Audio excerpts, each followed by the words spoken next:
도대체 일잘러들은 일할 때 어떤 특징을 갖고 있는 걸까요? 회사 생활을 처음 시작하거나 연봉 협상이 끝난 시즌인 지금쯤 생각보다 내가 일을 잘 못한다는 생각이 들면서 어떻게 해야 주변에 일 잘하는 사람들처럼 인정받을 수 있을지 궁금해집니다.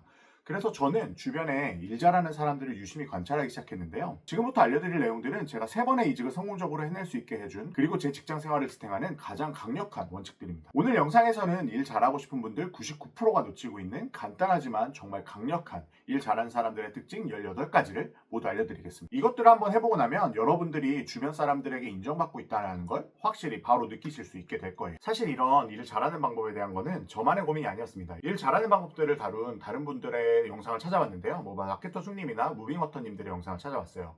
거기에 달린 수백 개의 댓글들을 보면서 알았습니다. 완벽하게 하려다 혼자 삽질만 한다. 소통 안 되는 걸 내 성격 탓만 했다. 다들 저랑 똑같은 아픔을 겪고 계시더라고요. 그래서 이 뼈 때리는 조언들과 제 경험을 합쳐서 진짜 일잘러들의 18가지 특징을 정리했습니다.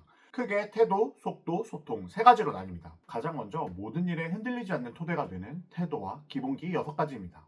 여기서 무너지면 아무리 화려한 스킬이 있어도 모래성에 불과하죠. 첫째, 회사는 학교가 아니다. 누가 가르쳐 줄 거라고 기대하지 마세요. 모르는 거는 능동적으로 찾는 게 기본입니다. 스스로 해결하는 방법을 알아야 돼요.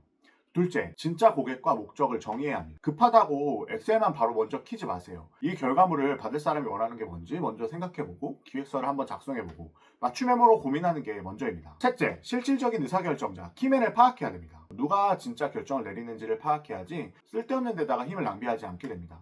팀장님이라던가 다른 의사결정권자가 누군지 확인하고 그분들하고 논의를 하는 게 가장 빠른 방법이에요. 넷째, 조직만의 톤 앤 매너를 완벽하게 흡수해야 합니다.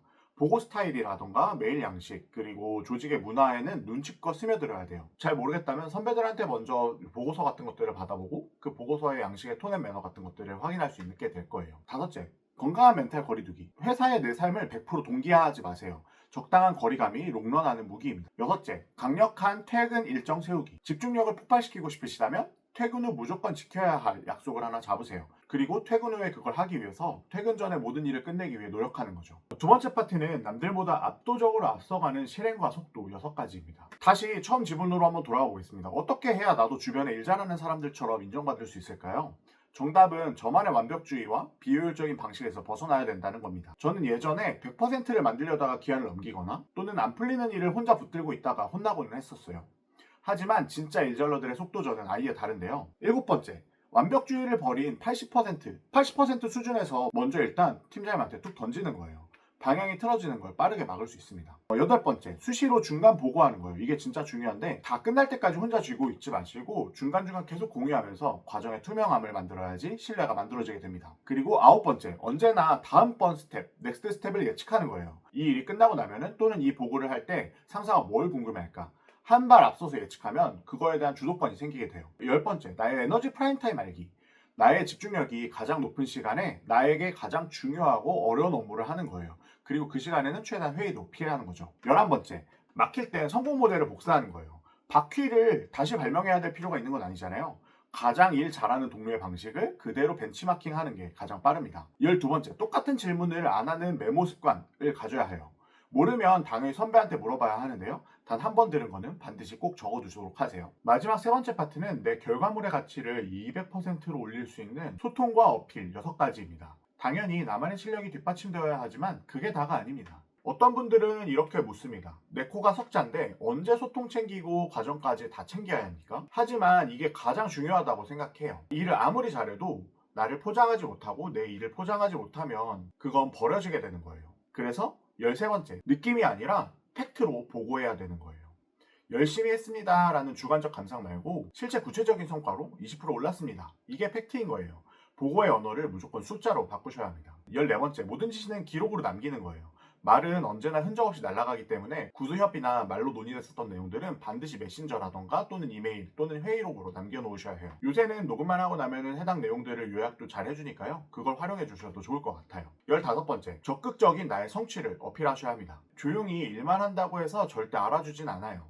내 성과를 예쁘게 포장을 해서 직접 보여주고 그 성과에 대한 것들을 잘 기록으로 남겨놔야 합니다. 16번째, 먼저 피드백 요청하기. 평가받는 걸 두려워하면서 피하지 마세요. 먼저 개선점을 물어보고 어떤 걸 고쳐야 하는지 이런 걸 먼저 미리미리 물어본다면 에이스가 되는 지름길이 될 수 있는 거예요. 17번째, 친절도 결국 실력이다. 회사 동료들한테는 항상 친절하게 대하세요. 안 친절해도 될 때 베푸는 작은 친절이 그 매너가 훗날 강력한 방패가 될 수 있을 거예요. 18번째, 소통 능력이 곧 업무 능력이다. 누가 그러더라고요. 말이 안 통하는 걸 내 성격 탓으로 넘기지 말라고요. 저는 이 말이 되게 뼈를 때렸는데요. 내 기획을 또는 내 보고서를 상대에게 설득하는 그런 기술, 그리고 사람들하고 어떻게 소통을 하느냐, 이게 바로 일잘러의 본질이라고 생각합니다. 회사에서 동료들한테 인정받는 건 단순히 야근을 많이 하고 일을 오랫동안 하고 열심히 하고 이것만 해서 되는 게 아닙니다.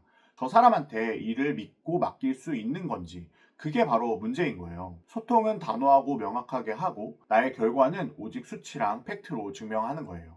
여러분이 이런 작은 태도들을 바꾸기 시작하면 회사 안에서의 생활이 180도 달라지기 시작할 거예요. 스스로 드는 자괴감은 사라지고 스스로 확신이 생길 겁니다. 그리고 동료들하고 원활하게 잘 지내고 소통을 열심히 잘하는 것도 굉장히 중요합니다. 회사는 결국 나 혼자 잘나서 잘해서 되는 게 아니거든요. 결론은 이거예요. 일의 성과는 노력의 양이 아니라 방향과 구조의 싸움인 거예요. 지금 당장 완벽하게 하려고 혼자 끙끙대는 걸 멈추세요. 제가 생각했을 때는 일단 가장 먼저 하나만 한다고 하면 지금 당장 완벽하게 하려고 먼저 끙끙대는 걸 멈춰야 된다고 생각해요. 대신에 80% 정도의 상태에서 빠르게 공유하는 걸 먼저 시작하는 거예요. 그러고 나서 피드백 받고 수정하고 피드백 받고 수정하고 하면은 훨씬 더 나은 결과물을 얻을 수 있게 됩니다. 이 하나만 내일 당장 회사에서 시작해 보시길 바랍니다. 다음 영상에서는 이렇게 일을 잘하려면 어떻게 일을 정리해야 되는지, 이런 일을 정리하기 위해서는 어떤 툴들을 쓰면 좋을지에 대해서 한번 다뤄보겠습니다. 이 영상이 여러분의 내일을 조금 더 가볍게 만들어 주길 바랍니다. 감사합니다.